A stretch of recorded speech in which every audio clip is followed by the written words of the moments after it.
Alright guys, so for the second part of this video for homework number 5, chapter 7, right? Um, Number 2, you need to fill in the missing parts of the flow chart, right? So basically you want to figure out what we want to do here, right? So let's see. So for part A right here, it's all blank, so we don't know what's going on there. But part B, it has a little bit of it says angle KBC, and if you're looking at the angle there, KBC, we're talking about this angle here. So we're saying that angle is going to be congruent to what angle? Okay, and that's going to be congruent to this angle over here. Okay, and that angle, since we start with K, B, and C, we can call this second angle ACB. So we're going to write down angle ACB. Okay, and we know this because these right here are given. Okay, so we know now we know the angle. Over here, we look at part C. This is BC, which is going to be this line right here. So this line. Now there, it doesn't on the diagram doesn't look like there's any other line that's congruent to it except for the same line itself. So we're going to go ahead and write down BC is congruent to BC. And sometimes you see that there's some people put a little line over it. Okay, so we're going to try to match that. Okay, the reason, look, same sides, right? So they're explaining how they know BC is congruent to BC.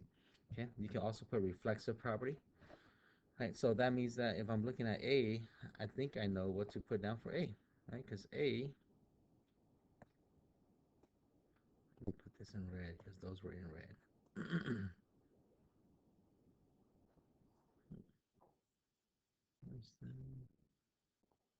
Okay. So A is going to have to deal with the angles that are given, the angle 2. So this angle right here, okay, it's marked angle 2 because there's two marks on it.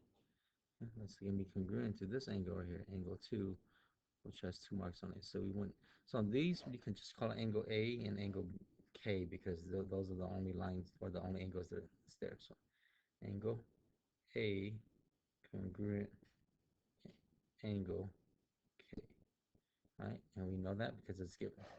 Okay, so because we know an angle and because we know another angle and then we know the side, we know that these are congruent by, and I'm going to put in the same color. So this can be by angle, angle, side congruence. Okay, and what we do know is that the triangles are going to be congruent, and this is going to be KBC. So K is blue, B is red, and C has no angle, right, or not mentioned. So if I'm going to compare it, it's going to be A is blue, C is red, and then B has no angle mentioned. So it'll be congruent to triangle A, C, B. All right, and the last one. Solve the following system of equations algebraically and then confirm it graphically. We're just going to do it algebraically because these do lend itself. So we want to say y, if you look at these, it's going to be equal to 3x minus 2. So we're going to put all of that in place of the y. So we're going to write down 4x plus 2, and instead of y, we're going to write down 3x minus 2. And all of that is going to equal 6. Okay, so we're using substitution property. Go ahead and work this out. 4x plus 2 times 3x right here, and then 2 times negative 2. So we're going to distribute that. So that'll be 6x minus 4 equals 6. We're going to combine these together. That's going to make 10x minus 4 equals 6. I'm going to go ahead and add 4 to both sides, which is going to allow us to eliminate those. So we're going to have 10x equals 10.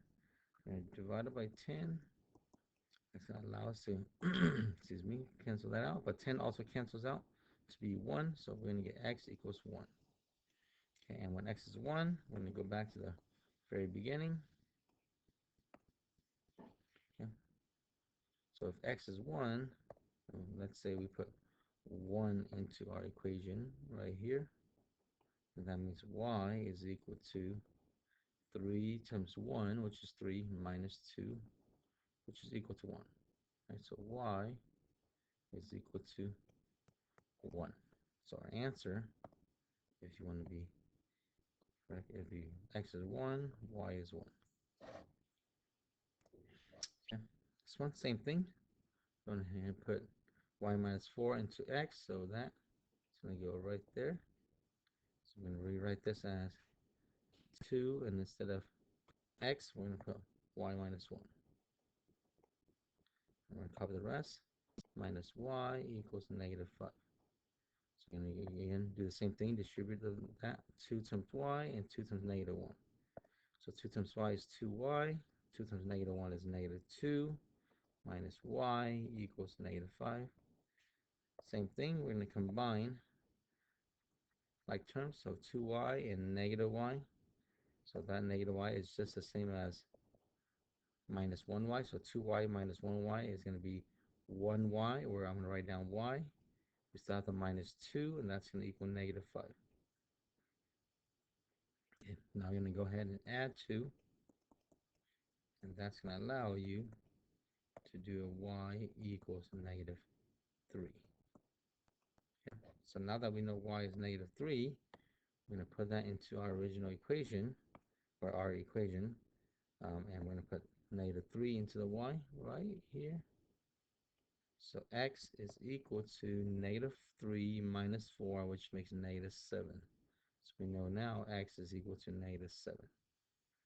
All right, so you can write down the point as negative 7, negative 3 as your solution.